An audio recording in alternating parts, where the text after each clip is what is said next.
Hi, and welcome back to Focal Point, AFR Talk. Brian Fisher is my name. Kenny, the caller before the break, saying, look, this is still a dangerous man. I absolutely agree. He is dangerous. He must be stopped. And I'm going to talk, I don't think I'll get to it in this segment, but in the next hour, I'm going to lay out sort of a big picture of how I think he can be stopped. In fact, I think it is the only way that he can be stopped. Now, let's get some conservative reaction. Here's Charles Krauthammer. Number to call, by the way, 888-589-8840. We've seen the Democrat reaction. We've seen the left-wing media reaction. This is a diminished leader. His presidency's over. His presidency is dead. The fat lady is singing. That's the media. We've seen the Democrats. I don't want this guy anywhere near my campaign. I don't even want him in the same area code. I don't want him in the same zip code. I don't even want him in the same state with me when I'm campaigning for public office. Now, here's some conservative reaction. Here is Charles Krauthammer. And Charles Krauthammer basically says the same thing from the right side of the aisle that Ron Fournier said from the left. Remember, Ron Fournier, National Journal, this was his last chance to revive his presidency, basically saying the game is over. Here is what Charles Krauthammer says is the takeaway from the speech. Charles. Well, listening to that excerpt from Ed Henry, you would think that's the campaign speech of someone running against Barack Obama. Obama is indicting the 4 years, the 5 years he's been president. He said the rich have done well, everybody else has stalled, and equality has increased. Well, the 4 years, the 5 years are his years. So essentially he's saying my job now is to undo what I've done in the 5 years of my presidency. It's hardly a sort of a ringing call to arms. I'm sure they've now tested all these words, inequality, opportunity, all this stuff, to see which ones resonate with the focus groups, but I don't think it's going to help him in any way. And as for, the agenda he has, if you heard what Robert Gibbs said, he's given up on being the great uniter, the charismatic president who would bring America together, and now he's simply trying to hang on for quite small achievements, which I think in his own eyes means that he's a failure. This is really a profound insight that Charles Krauthammer makes. This is profound because he's saying, look, President Obama has been president for 5 years. This economy has been operating for 5 years under President Obama's economic policies, and all he can talk about after 5 years of virtually dictatorial power is what a travesty the economy is, what a mess the economy is in, how many people are out of work, how many people are unemployed, how many people can't find a job, how many people are living from hand to mouth after 5 years of his own presidency. And so what Krauthammer is saying, look, the reality is he's campaigning against himself here. He's made such a mess of the last 5 years of what he's done to the American people that he's campaigning against all of that. He's campaigning against all the things that have happened the last 5 years, and they've happened under his watch. Now, here's how President Obama, clip one, Rob, here's how President Obama started off his State of the Union speech last night. But what I offer tonight is a set of concrete, practical proposals to speed up growth, strengthen the middle class, and build new ladders of opportunity into the middle class. Some require congressional action, and I'm eager to work with all of you. But America does not stand still, and neither will I. So wherever and whenever I can take steps without legislation to expand opportunity for more American families, that's what I'm going to do. Now, you think about that for a second. You heard these people applauding. These were Democrats applauding. Here's President Obama saying, look, I am going to set aside the Constitution. I'm going to ignore the law. I know the Constitution tells me that I have to work with you to get legislation passed. I know that the Constitution teaches that it's your job to pass laws and it's my job to implement those laws, but I'm going to ignore all that. I'm going to go around you. I'm going to circumvent you. I'm going to set you aside. I'm going to ignore you, and I am going to dictate policy to the American people if you won't work with me. I mean, that is how a dictator speaks, and it was Democrats who were applauding a president who has made it clear that he is going to violate his oath of office. He just told the American people, I took an oath to see that the laws be faithfully executed. I'm not gonna pay any attention to that oath. I took it before Almighty God. I took it in the name of God. I took it with my hand on the Bible. It means nothing to me. I'm going to circumvent the very Constitution that I swore to uphold. Now, this is soundbite A7, Jeff, if we can grab this. Is Ted Cruz on with Megyn Kelly.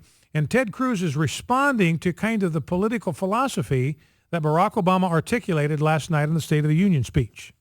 We've had an awful lot of government focused on the lives of the American people, spying on our cell phones, on our emails, whether it's the NSA or the Consumer Finance Protection Bureau or HHS or the IRS. And you're right, a lot of Americans would like the government to butt out, but even more importantly, would like the government to stop putting massive regulations, massive taxes that are killing small businesses and killing jobs. Obamacare is the biggest job killer in the country. You know, it was striking, Megyn, tonight throughout an hour-plus long speech. The president didn't say a single word to the over 5 million Americans who've had their health insurance canceled because of Obamacare. He left them in the cold. If he thinks Americans want action, what they'd like is for the federal government to stop taking away their health insurance, taking away their jobs, forcing them into part-time work. And sadly, he provided no relief whatsoever on those grounds. And then Ted Cruz has put together an ad. This is clip 3, Rob, making basically the same point. And I refer to President Obama as King Barack the Lawless because he is ungoverned, he is unguided, he is uncontrolled by any legal concept, any legal precept, including the Constitution. That makes him a king. It makes him a dictator. He is King Barack the Lawless. And here's an ad that Ted Cruz has put together to expose that to the American people. We are not just going to be waiting for legislation. I've got a pen and I've got a phone. I can use that pen to sign executive orders. This president has a promiscuous attitude toward his constitutional responsibilities. Well, he's not applying the ACA and he's not applying immigration laws. We can't wait for Congress to solve it. Basically saying, I can ignore immigration law at will. The Obama administration changing the rules on Obamacare yet again. Where I can act on my own without Congress, I'm going to do so. Avoiding congressional approval, doing the appointments while Congress was out of town or not in session. Unconstitutional use of executive power. President Obama's gone too far when it comes to ignoring laws he doesn't like or simply changing them without ever consulting Congress. Lawless and abusive. Is there an outbreak of lawlessness in Washington, D.C.? I'll act on my own. The most dangerous thing for the liberty of the people is for power to be concentrated in one place where it can be directed against the people. And the president of the Obama administration, they don't hesitate at all. They just keep disregarding the law. This administration, this president, this Justice Department, so consistently disregarding the Constitution, disregarding the law. This administration has decided to engage in selective enforcement. The Constitution matters, and no president, no man is above the law. No man is above the law. Let's go back to the phones. Let's go to Greg in Oklahoma City, Oklahoma. Greg, welcome. What's on your mind? Yeah, Brian, thanks for your ministry and your wisdom. I often use it in youth group on Wednesday nights. Great. Fantastic. Them to grow up to be good citizens.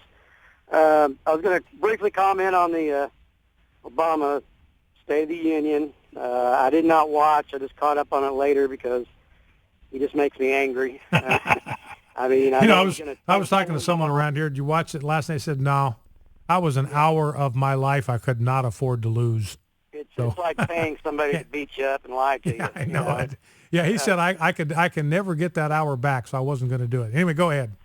But I did want to comment. I was, while I was not watching it, I was messing around.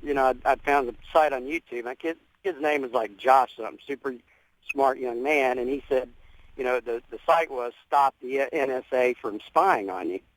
And he gives you a quick little tutorial through your computer where you go to the commands and you can type in tracerkey.nsa.gov and it'll start kicking out the IP addresses that the NSA is monitoring. And sure enough, my IP address is at the top of the list. So you discovered that the NSA is monitoring your IP address. It is. And it's on YouTube, and this young man will show you how to stop it. So I go down to the command, and you can type in the command. It'll block the NSA. Now he says they might have other ways around it, but once you type in that command, it'll time out because otherwise it would time out because it's kicking out all these IP addresses that the NSA is monitoring on your computer, and you can type in a command, and it'll stop it, and it'll show you after that. There's no feedback from the NSA because you've kicked them off your computer. Yeah. All right. Well, my IP address was at the top, and I think we need like a class action lawsuit, or something to. I mean, this government is just out of control. Well, it's interesting, and I appreciate the call, Greg. Thank you for that. And it's spooky for everybody, the kind of access they have to cell phone data, to internet transmissions. They found ways to bug computers so they can track computers wherever they go and monitor the very keystrokes and all that. And this is something that ought to anger the left as much as it does the right, because they're the big civil libertarian types, and they should be more concerned about violations of the Fourth Amendment even than we are, even though we are exceedingly concerned about that. Let's go to Paul in Paris, Tennessee. Paul, welcome to Focal Point from Paris, Tennessee. What's on your mind? Thanks for taking my call, Brian. Yes, sir. Obviously, with the State of the Union, I didn't watch it on TV, but when you just hear it on the radio, it was just a bunch of empty words. It was, wasn't it? He tooted his horn about things that he claims he will do, has done. But I think his legacy will be the fact that he promoted this same-sex marriage, promoted abortion, but he didn't toot his horn about those things. So he's just got everybody barking down a dead-end path thinking about how good he is. Well, that's an interesting observation you make. He did allude to marriage equality at one point in the speech. That's the sole mention he made of homosexual marriage. And, of course, the reality, we've talked about it before, but ladies and gentlemen, never forget, every homosexual in America already has marriage equality. They have full marriage equality in all 50 states because they can get married just like every other American can to one non-relative adult member of the opposite sex. That's the basis on which anybody and everybody in America can get married. So that's full equality under the law. Same standard applies to everybody. And he made no mention of abortion. He said, I believe in the equality and dignity of every human being. And my reaction to that, no, that's not true. You only believe in human equality and dignity for human beings that are fortunate enough to have been born. Focal Point AFR Talk, back after the news.